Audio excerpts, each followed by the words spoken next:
მარტყოფლიშვილი უკვე 4 თვეა ორ შვილთან ერთად მოსკოვის გამზირზე, ბოშათა დასახლებაში ცხოვრობს.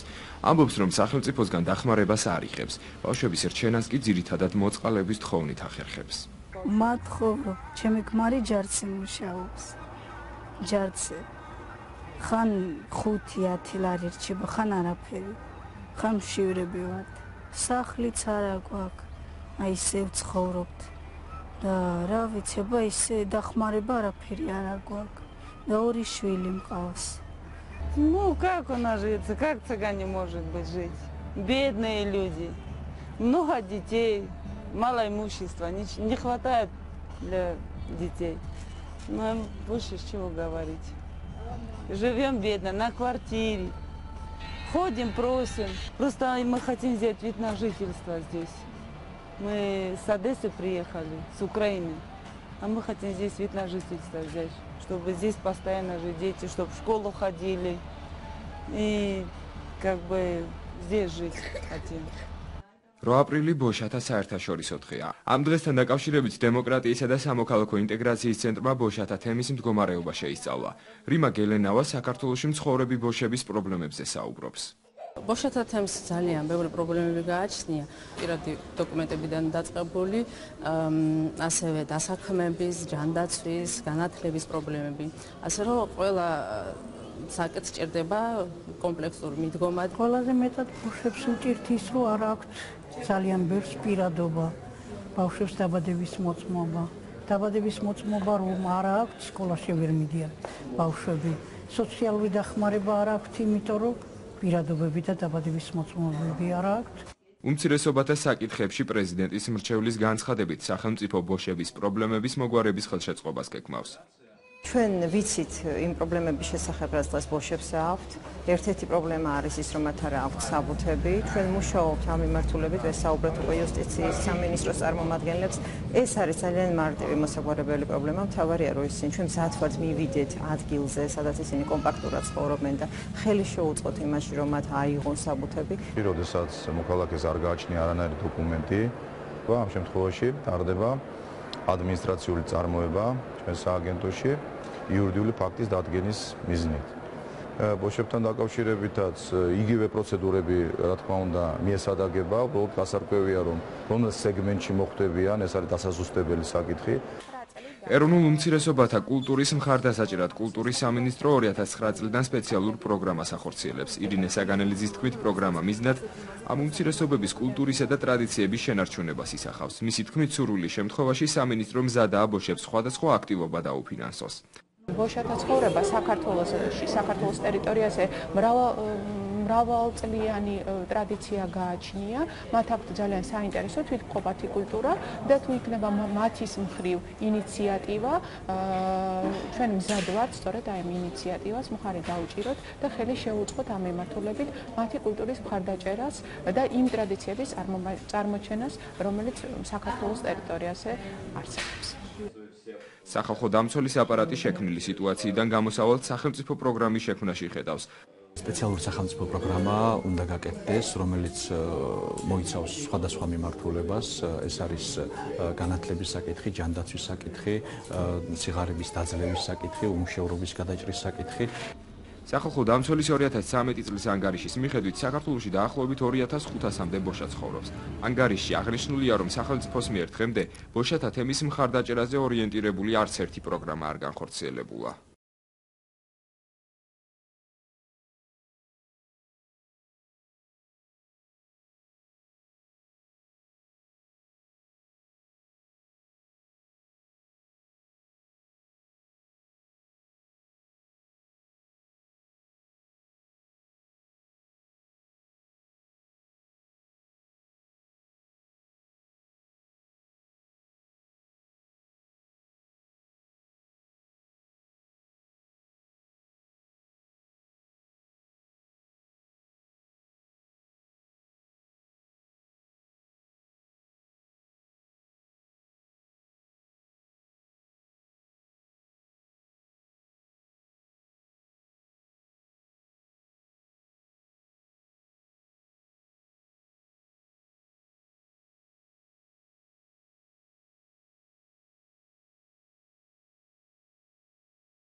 მოგვარების ხელშეწყობას გეკმავს. ჩვენ ლალი მარტყოფლიშვილი უკვე 4 თვეა ორ შვილთან ერთად მოსკოვის გამზირზე, ბოშათა დასახლებაში ცხოვრობს. ამბობს, რომ სახელმწიფოსგან დახმარებას არ იღებს. ბავშვების რჩენას კი ძირითადად მოწყალების თხოვნით ახერხებს. მათხოვრო, ჩემი ქმარი ჯარცი მუშაობს. ჯარცი. ხან 5-10 ლარი რჩება, ხან არაფერი.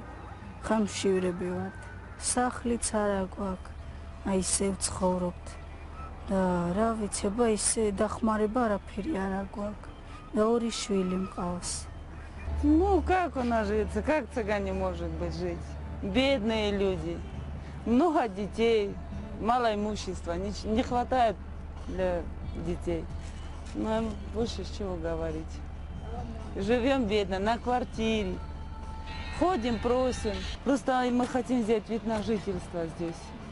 Мы с Одессы приехали, с Украины, а мы хотим здесь вид на жительство взять, чтобы здесь постоянно жить дети, чтобы в школу ходили и как бы здесь жить хотим. 8 აპრილი ბოშათა საერთაშორისო დღეა. ამ დღესთან დაკავშირებით დემოკრატიისა და სამოქალაქო ინტეგრაციის ცენტრმა ბოშათა თემის მდგომარეობა შეისწავლა. რიმა გელენავა საქართველოში მცხოვრები ბოშების პრობლემებზე საუბრობს. ბოშათა თემს ძალიან ბევრი პრობლემები გააჩნია.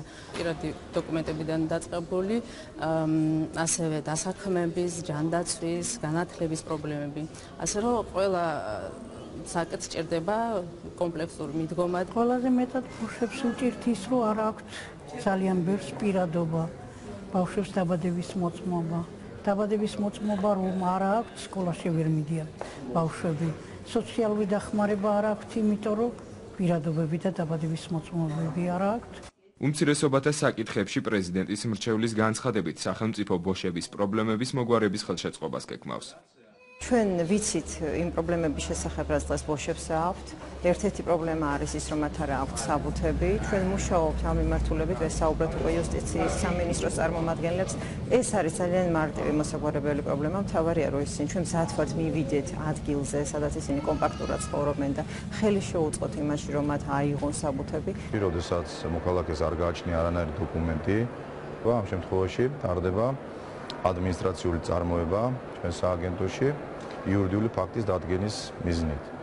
ბოშებთან დაკავშირებითაც იგივე პროცედურები, რა თქმა უნდა, მიესადაგება, უბრალოდ გასარკვევია, რომ რომელ სეგმენტში მოხვდებიან, ეს არის დასაზუსტებელი საკითხი. ეროვნულ უმცირესობათა კულტურის მხარდასაჭერად კულტურის სამინისტრო 2009 წლიდან სპეციალურ პროგრამას ახორციელებს. ირინე საგანელიძის თქმით, პროგრამა მიზნად ამ უმცირესობების კულტურისა და ტრადიციების შენარჩუნებას ისახავს. მისი თქმით, სურვილი შემთხვევაში სამინისტრო მზადაა ბოშებს სხვადასხვა აქტივობა დაუფინანსოს.